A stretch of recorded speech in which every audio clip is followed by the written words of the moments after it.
What happened to Medal of Honor? Well, I already know what the response to this one is going to be.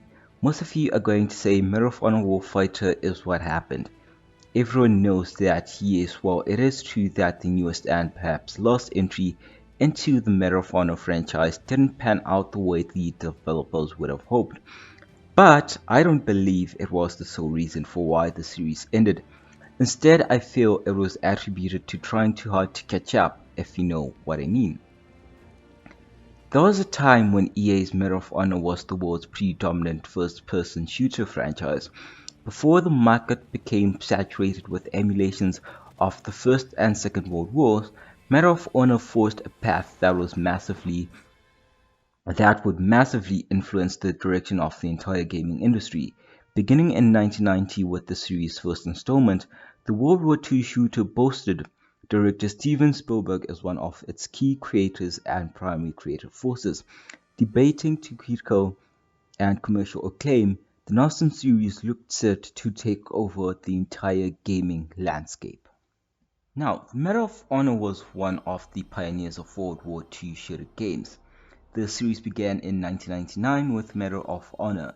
The game was developed by DreamWorks Interactive when at the time the studio and series were jointly owned by DreamWorks SKG and Microsoft Games. With the game concept and story created by filmmaker Steven Spielberg, the game was released for the PlayStation on October 31st, 1999. Spielberg's inspiration for the series emerged while directing and producing the World War II film Saving Private Ryan, to create a game that can concurrently be an educational and entertaining experience. Now, Medal of Honor received universal acclaim. If you check it out on Metacritic, it has a 92 out of 100 review aggregator. The First World War. Victory had been ours, but we would soon fail at the peace that followed.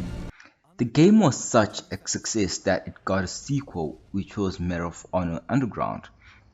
Now, Medal of Honor Underground was a great game, almost as good as the first. Atmospheric and well-paced, the game travels all over Europe and Africa, north of Africa to be specific, providing a unique experience for the PS1. The PlayStation version received favorable reviews, with a Metacritic score of 86 out of 100. The franchise was doing pretty good. It won awards for outstanding sound and design, and outstanding original music composition at the Academy of Interactive Arts and Sciences. Fourth Interactive Achievement Awards. It also won the award for Best Sound at the official US PlayStation Magazine 2000 Extras Awards. While the Game Boy Advance version received unfavorable reviews, but that did not stop the franchise from getting another game.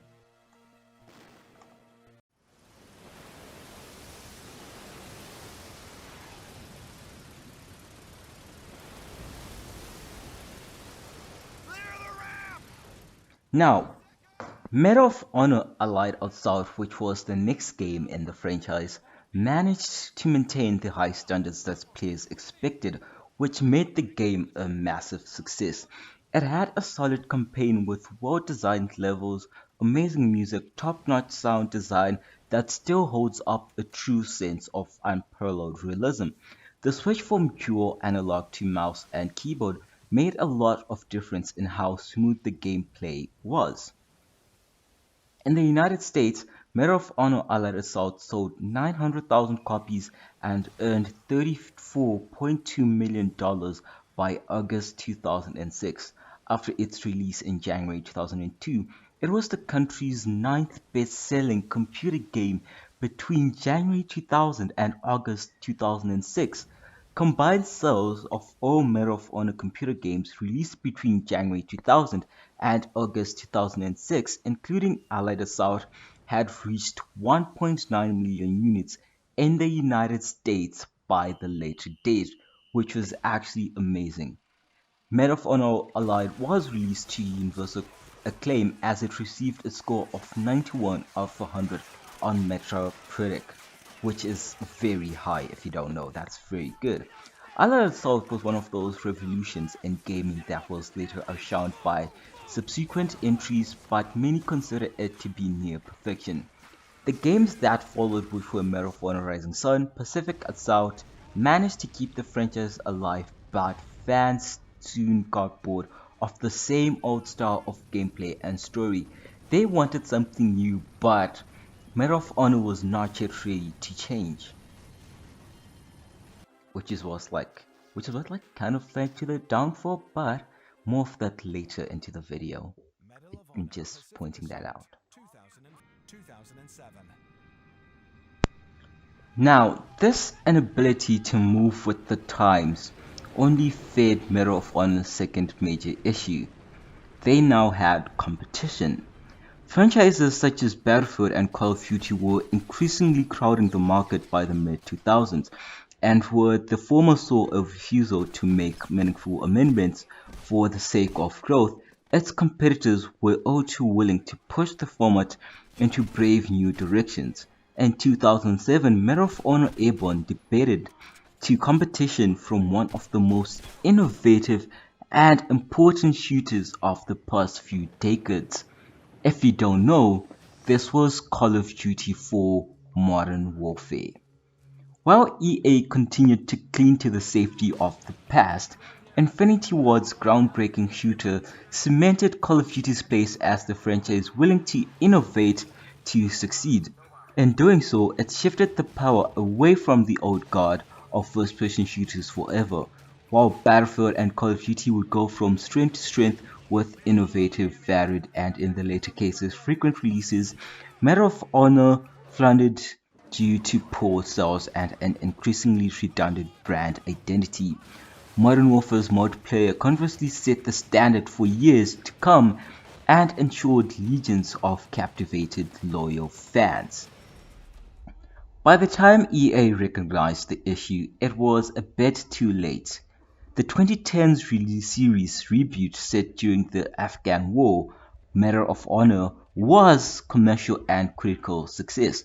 The campaign was amazing. I got to play it again in 2023, and I literally almost shed tears when you get pinned under heavy fire, waiting for that air support to come, and feeling what American soldiers and Navy SEALs went through, and those who didn't, and those who didn't.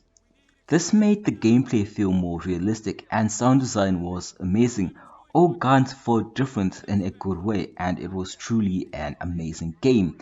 But the stigma that the franchise was now following in the footsteps of its more successful contemporaries plagued the release. A sequel, Medal of Honor Warfighters, should have built on the relative commercial success of the reboot, but instead the game was a financial and critical flop, falling well below sales expectations and severely damaging the series' reputation. Because of the poor reception to Warfighter, Medal of Honor was pulled out of rotation so EA could focus more of its effort on the successful Battlefield series. The failure of Warfighter marked the final nail in the coffin for traditional Medal of Honor releases. Although the series would be reformed as a VR adventure via Medal of Honor Above and Beyond, the idea of consistent mainline releases seemingly ended with Warfighter. While other rival franchises continued to grow, but not without major controversies, the Medal of Honor brand became increasingly redundant, associated with the bygone gaming era, and left without a place, purpose, or identity. Long story made short, for those who just like skipping to the end, when one looks into Medal of Honor's library of games, they can see it always has been a series that managed to combine entertainment with gritty realism. And trying to keep that mentality while pushing for a more current warfare style was quite simply not done at the right time. The attempt to emulate the success of what Battlefield and Call of Duty had done felt as though Medal of Honor was chasing after something that they couldn't hope to compete with in the long run. So that's it. To be honest, it's sad watching. It was honestly sad watching Medal of Honor go down the drain. I personally enjoyed the 2010 game. I've played it a lot of times, Even recently playing it brought back so many memories. But once I played Warfighter, the game just felt way too different. I never actually enjoyed it. It was weird. Even though I actually felt the whole entire campaign, the game felt different. It felt rushed. A lot of stuff was missing what made Medal of Honor, which is what made it such a failure. But there's nothing we can do. The franchise is dead. If you guys enjoyed the video, don't forget to leave a like, leave a comment on what game I should do next. What game do you want to see next? But thank you guys for watching, and I'll catch you guys in the next one. Peace out.